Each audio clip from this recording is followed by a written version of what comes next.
আয়ুষের সম্পূর্ণ শরীরটা অকেজো করে দেওয়ার আদেশ করলো এবার ডক্টরকে দেবলীনা। হ্যাঁ বন্ধুরা, ভিডিও তো লাইক দিয়ে দেখতে থাকুন।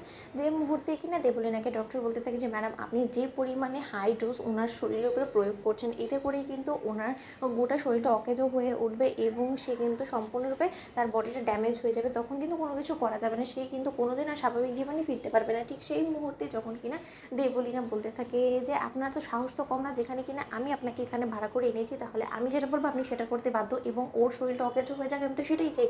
আপনি কি মনে করেছেন ওকে আমি সুস্থ সবল করে ওর বাড়ির লোকেদের কাছে ফিরিয়ে দেওয়ার জন্য এই সমস্ত কিছু করছি? ওকে যেরকমভাবে টর্চার করা যায় সেমনি ওকে টর্চার করে ওকে তিলে তিলে শেষ করে দিতে হবে, কিন্তু সম্পূর্ণরূপে ওকে মারা যাবে না। ঠিক সেই সময় আয়ুষের একটু সেন্স ফিরে আসা মাত্র আয়ুষ যখন কিনা উত্তেজিত হয়ে পড়ে চিৎকার চেঁচামেচি শুরু করতে এবং বলতে থাকে যে দেবলীনা চ্যাটার্জি তুমি যত পারো আমার উপর অত্যাচার করে না, আমাকে যত ইলেকট্রিক শব্দ দিয়ে নাও, কিন্তু আয়ুষ্মান গাঙ্গুলি এত সহজে মরবে না।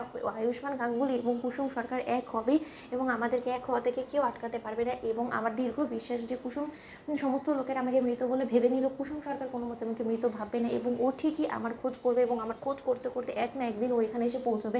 ঠিক সেই সময় দেবলীনা হাসতে থাকে এবং বলতে থাকে যে ততদিনই দেখবে তুমি বুড়ো হয়ে যাবে আয়ুষ, এবং তোমার এখানে স্কেলেটন ছাড়া অন্য কোনো কিছুই আর থাকবে না অবশিষ্ট। তখন তোমার কুসুম তোমার কাছে সে কী বা করবে বলো তো?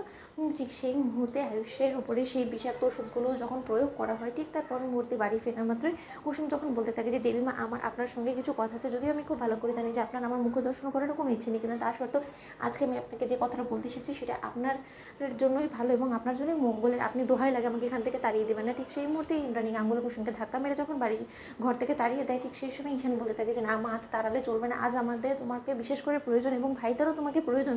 ঠিক সেই মুহূর্তে আয়ুষের নাম শোনা মাত্র ইন্দ্রাণী গাঙ্গুলি আবেগ আপ্লুত হয়ে পড়ে এবং বলতে থাকে যে এখনও পর্যন্ত তোমরা তোমাদেরকে ভাইটার নামটাকে বিক্রি করে তোমরা আমাকে দমানোর চেষ্টা করছো।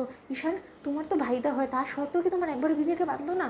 ঠিক সেই মুহূর্তে ঈশান বলতে থাকে যে মা, যাকে তোমরা মৃত বলে ভেবে নিয়েছো সেই মানুষটা এখনও পর্যন্ত পৃথিবীর বুকে শ্বাস নিচ্ছে এবং সেই মানুষটা সুস্থ সবলভাবে আমাদের কাছে যাতে ফিরে আসে সেটারই আমাদেরকে চেষ্টা চালাতে হবে এবং তার জন্য তোমার হেল্পের প্রয়োজন আছে। হ্যাঁ মা, তুমি ঠিকই শুনেছো, ভাইদা মরেনি, ভাইদার মৃত্যু নিয়ে একটা রহস্য ইচ্ছাকৃতভাবে উদ্ঘাটন করা হয়েছে, যাতে করে কিনা আমরা সমস্ত লোকেরা ভাইদাকে মৃত বলে ভেবে নিই এবং ভাইদার এই অ্যাক্সিডেন্টটা পূর্ব পরিকল্পিত ছিল, এর পেছনে কুসুমের কোনো রকম কোনো হাত ছিল না। এই সমস্ত কিছু করা হয়েছে এই সম্পূর্ণটা ওই দেবলীনা চ্যাটার্জির কথাতে এবং দেবলীনা চ্যাটার্জি সেই ইন্সপেক্টরকে টাকা খাইয়ে এই কেসটাকে ধামাচাপা দেওয়ার জন্য তোমাকে ইন্সপেক্টর আজ সকালে এসে উল্টোপাল্টা কথা বলে গিয়েছে এবং সেই সমস্ত রেকর্ডিং প্রমাণস্বরূপ আমরা সঙ্গে করে নিয়ে এসেছি, এতে করে যাতে তোমার একটু বিশ্বাস হয়। ঠিক সেই মুহূর্তে সেই সমস্ত ইন্সপেক্টরের জবানবন্দি শোনা মাত্র ইন্দ্রাণী গাঙ্গুলি বলতে থাকে যে তার মানে আমার আয়ুষ বেঁচে আছে, তাহলে আমার আয়ুষ কোথায় আছে, কী অবস্থায় আছে? ওই দেবলীনা আমার আয়ুষের কী করেছে আমাকে এক্ষুনি জানতে হবে। তো বন্ধুরা লাইক কমেন্ট শেয়ার করো, সাবস্ক্রাইব করতে ভুলো না।